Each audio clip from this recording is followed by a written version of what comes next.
Hello students, welcome to 1 plus 1 channel. இந்த ப்ராப்ளத்தில் பார்த்தீங்கன்னா a two-wheeler parking zone near bus stand charges as below அப்படின்னு கொடுத்துருக்காங்க. Two-wheeler parking zoneோட details வந்து கொடுத்துருக்காங்க. டைம் இன் ஹார்ஸ் அமௌண்ட் 4 ஹார்ஸ்க்கு வந்து 60 rupees, 8 ஹார்ஸ்க்கு வந்து 120 இந்த மாதிரி கொடுத்துருக்காங்க. கொஷின் என்னென்னா check if the amount charged are in direct variation or in inverse variation to the parking time. அதாவது டைரக்ட் வேரியேஷனா இன்டைரக்ட் வேரியேஷனும் கண்டுபிடிக்கணும். அடுத்து வந்து கிராஃப் த டேட்டா கிராஃப் பண்ணணும். Also find the amount to be paid when parking time is 6 hours. 6 hours அதாவது 6 ஹார்ஸுக்கு எவ்வளோ அமௌண்ட்டுன்னு கேட்குறாங்க. அடுத்து find the parking duration when the amount paid is 150. Rupees 150 இருக்கும் போது எத்தனை ஹார்ஸ் பார்க் பண்ணியிருக்காங்கன்னு கேட்குறாங்க. ஸோ ஃபஸ்ட்டு நம்ம வந்து டேபிள் இவங்களே கொடுத்துட்டாங்க. ஸோ நம்ம என்ன பண்ண போகிறோம்னா எக்ஸ் எப்படி இருக்குது ஒய் எப்படி இருக்குன்னு கண்டுபிடிச்சிட்டு டைரக்ட் வேரியேஷனாக இன்வர்ஸ் வேரியேஷனான்னு கண்டுபிடிக்க போகிறோம். ஓகே, ஸோ எக்ஸு பார்த்தீங்கன்னா 4, 8, 12ன்னு அதிகரிச்சுட்டே இன்க்ரீஸ் ஆகிட்டே இருக்குது. ஒய்யும் பார்த்தீங்கன்னா 60, 120, 180 அதிகமாகிட்டே தான் போகுது. ஸோ என்ன எழுதிடலாம் நம்ம X increases, Y also increases.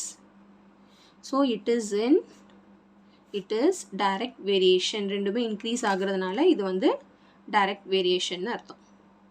Okay, so direct வேரியேஷனுக்கு ஃபார்முலா பார்த்தீங்கன்னா y ஈக்குவல் டு கேஎக்ஸ். இப்போ ஏதாவது ஒரு வேல்யூஸை எடுத்து நம்ம ஈக்குவேஷன் கண்டுபிடிக்கிறோம். ஈக்குவேஷன் வந்து கொஷனில் கண்டுபிடிக்க சொல்லலை, இருந்தாலும் நம்ம கண்டுபிடிக்க போகிறோம். ஏன்னா நான் ஆல்ரெடி சொல்லியிருக்கேன், இந்த வேல்யூஸ்லாம் கண்டுபிடிக்கிறதுக்கு ஈக்குவேஷன் இருந்துச்சுன்னா நீங்கள் வந்து கிராஸ் வெரிஃபை பண்ணிக்கலாம். அதுக்காக மட்டும்தான், சரிங்களா?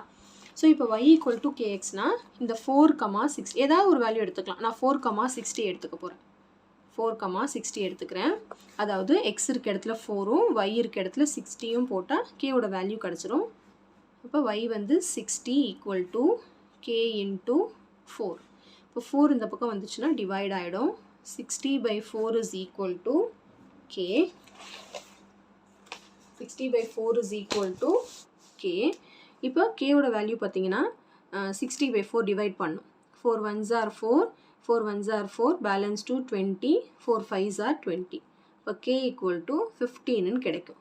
ஸோ ஃபார்முலா பார்த்தீங்கன்னா இப்போ y equal to 15x. y equal to 15x. Okay, y equal to 15x. இப்போ நம்ம என்ன பண்ணலாம்னா பிளாட்டிங் பாயிண்ட்ஸ் எழுதணும்.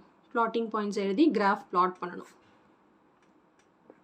பிளாட்டிங் பாயிண்ட்ஸ்னால் ஒன்றும் இல்லை, அந்த டேபிளில் கொடுத்துருக்காங்களே அதுதான். 4,60, அடுத்து வந்து 8,120, 12,180, 24,360. இதுதான் வந்து பிளாட்டிங் பாயிண்ட்ஸ். இப்போ இதை வச்சு நம்ம வந்து கிராஃப் பிளாட் பண்ண போகிறோம். கிராஃப் பிளாட் பண்ணிவிட்டு இந்த 2 கொஷின்ஸ் கேட்டிருக்காங்க இல்லையா, அது வந்து நம்ம ஃபைண்ட் அவுட் பண்ண போகிறோம். ஓகே, ஸோ கிராஃப் பிளாட் பண்ணுறதுக்கு ஃபஸ்ட்டு நம்ம வந்து ஆக்சிஸ் வரைஞ்சாச்சு. ஸோ இந்த பக்கம் வந்து இது X, X dash, Y dash, இது வந்து 0, இந்த பக்கம் வந்து ஒய். அடுத்து வந்து இங்கே எக்ஸில் கொடுத்துருக்காங்க. எக்ஸ் என்னன்னு கொடுத்துருக்காங்கன்னா டைம்னு கொடுத்துருக்காங்க, டைம் இன் ஹார்ஸ். ஒய் என்னன்னு கொடுத்துருக்காங்கன்னா அமௌண்ட், அமௌண்ட் இன் ருபீஸ்ன்னு கொடுத்துருக்காங்க. இப்போ நம்ம எக்ஸு ஒய் என்னென்ன வேல்யூஸ் எடுக்கலான்னு பார்த்தீங்கன்னா எக்ஸ் வந்து 4, 8, 12, 24ன்னு பெரிய பெரிய வேல்யூஸாக தான் இருக்குது. 24 வரைக்கும் 1 2 3 4 24 எடுக்க முடியாது. அதனால் எக்ஸ் வந்து நான் 2 யூனிட்ஸாக எடுத்துக்க போகிறேன். ஓகே, ஸோ எக்ஸ் வந்து நான் 2 யூனிட்ஸாக எடுத்துக்கிறேன். ஓகே, 2 4 6 8 10 12 14 16 18 20 22 24 26 28 30. இப்போ அதே மாதிரி இப்போ ஒய்க்கு யோசிச்சிங்கன்னா ஒய் வந்து 60, 120, 180, 360 அதுவுமே ரொம்ப பெரிய பெரிய வேல்யூவாக தான் இருக்குது. ஸோ நம்ம இப்போ 360 வரைக்கும் எடுக்கணும். ஸோ அதுக்கு என்ன பண்ணிக்கலாம்னா நம்ம ஒன்று 20 யூனிட்ஸாக எடுத்துக்கலாம், இல்லைனா 100 யூனிட்ஸாக எடுத்துக்கலாம். ஓகே, 100 யூனிட்ஸாக எடுத்துக்கலாமா? ஏன்னா 20னா வந்து என்ன ஆகும்னா அந்த எப்பவுமே வந்து மோஸ்ட் ப்ராபப்ளி 5 யூனிட்ஸ்க்கு போனீங்கன்னா கொஞ்சம் கேர்ஃபுல்லாக இருக்கணும். ஏன்னா 50-50யாக எடுத்திங்கன்னா அந்த 50னா 2 குட்டி லைன் சேர்ந்ததுன்னு தான் 10. அப்போ அடுத்த 2 ரன் முடிஞ்சு தான் 20. ஸோ அப்போ நீங்கள் கொஞ்சம் கேர்ஃபுல்லாக எடுக்கணும். 50-50 எடுத்து இந்த 5 மல்டிபிள்ஸ் ஆஃப் 5 எடுத்தாலே கொஞ்சம் கேர்ஃபுல்லாக இருக்கணும். ஸோ சேஃபஸ்ட் ஸ்கேல் பார்த்தீங்கன்னா 1 2 3 இல்லைனா 2 4 6 இல்லைனா 10 20 இல்லைனா 20 40. அதோட உங்களுக்கு 100 தான் சேஃபஸ்ட் ஸ்கேல். ஸோ நான் வந்து 100 எடுத்துக்கவா, கொஞ்சம் ஈஸியாகவும் முடிஞ்சிடும். கர்வ் வந்து ரொம்ப குட்டியாக வந்துடும். அப்போ 100 200 300 400 500. ஸோ 100 எடுத்ததுனா இது வந்து 10 20 30 அர்த்தம். குட்டி குட்டி லைன் 10 20 30. ஸோ இப்போ நம்ம வந்து ஸ்கேல் எழுத போகிறோம். X axis 1 centimetre is equal to 2 யூனிட்ஸ்ன்னு எடுத்திருக்கேன். y axis 1 centimetre is equal to 100 யூனிட்ஸ்ன்னு எடுத்திருக்கேன். இல்லை உங்களுக்கு இந்த 100 யூனிட்ஸ் கஷ்டமாக இருந்துச்சுன்னா நீங்கள் வந்து 50-50 கூட எடுத்துக்கலாம். சரிங்களா? சரி, இப்போ நம்ம வந்து பாயிண்ட்ஸ் வந்து பிளாட் பண்ண போகிறோம். ஸோ பாயிண்ட்ஸ் பிளாட் பண்ணுறதுக்கு முன்னாடி நீங்கள் ஈஸியாக இருக்கணும் அப்படின்னு நினச்சிங்கன்னா என்ன பண்ணலான்னா, அதாவது இப்போ 2 கொஷின் கேட்டிருக்காங்கல்ல, என்ன பண்ணலான்னு பார்த்தீங்கன்னா, கொஷின் என்னென்னா find the amount to be paid, find the amount to be paid. அப்போ என்ன அர்த்தம்? அமௌண்ட்டுங்கிறது ஒய் கண்டுபிடிக்க சொல்கிறாங்க. Find the amount to be paid when parking time is 6 hours. X 6 hours இருக்கும் போது ஒய் என்னன்னு கேட்குறாங்க. நமக்கு ஈக்குவேஷன் வந்து y ஈக்குவல் டு 15x நம்ம கண்டுபிடிச்சி வச்சுருக்கோம் இல்லையா? இங்கே நம்ம வந்து சப்ஸ்டியூட் பண்ணலாம். y ஈக்குவல் டு இந்த x இருக்க இடத்துல என்ன போடலாம்? 6ன்னு போடணும். அப்போ 15 into 6 we will get 90. அதாவது y 90. அதாவது x வந்து 6 இருக்கும் போது y 90 வந்திருக்கு ஆன்சரில். ஓகே, ஆன்சர் வந்து y வந்து 90 rupees. y வந்து 90 rupees. ஏன்னா அமௌண்ட் இல்லையா? அடுத்த சப்டிவிஷன் என்ன கேட்டிருக்காங்கன்னா, find the parking duration. Find the parking duration. Parking டியூரேஷன்னா எது? டைம். அதாவது எக்ஸ் கண்டுபிடிக்க சொல்கிறாங்க. Find the parking duration when the amount paid is rupees 150. Amount பெய்டுனா y 150 இருக்கும் போது எக்ஸ் என்னன்னு கேட்குறாங்க. அப்போ y 150 இருக்கும் போதுனா இந்த இடத்துல 115 போடணும். அப்போ 150 ஈக்குவல் டு 15x. எக்ஸ் தானே கண்டுபிடிக்கணும். 15 இந்த பக்கம் வந்துச்சுன்னா டிவைடில் வந்துடும்.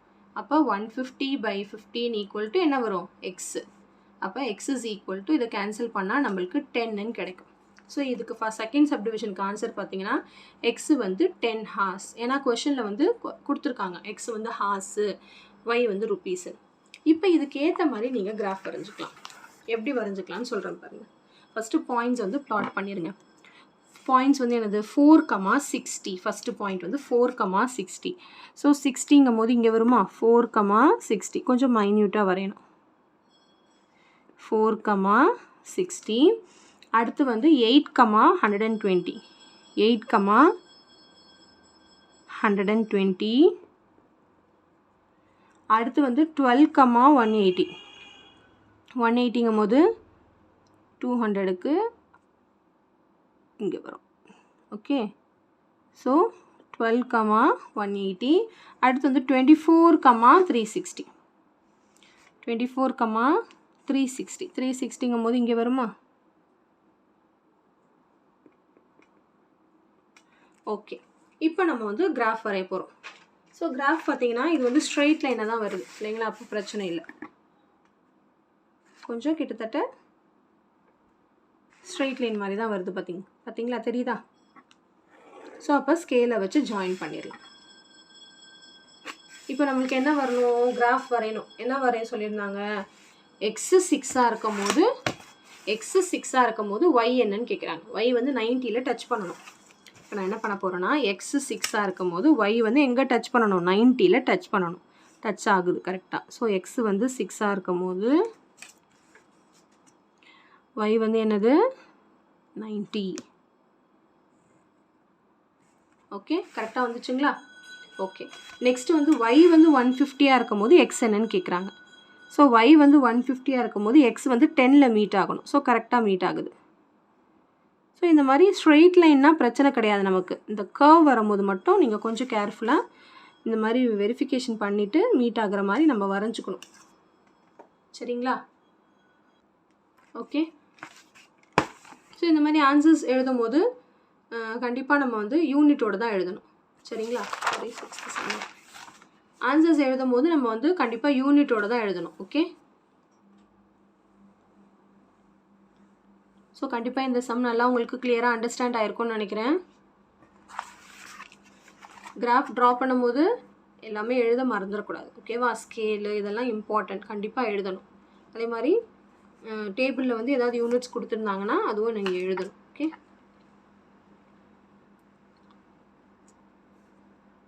So thank you so much for வாட்சிங் ஸ்டூடெண்ட்ஸ். Bye bye.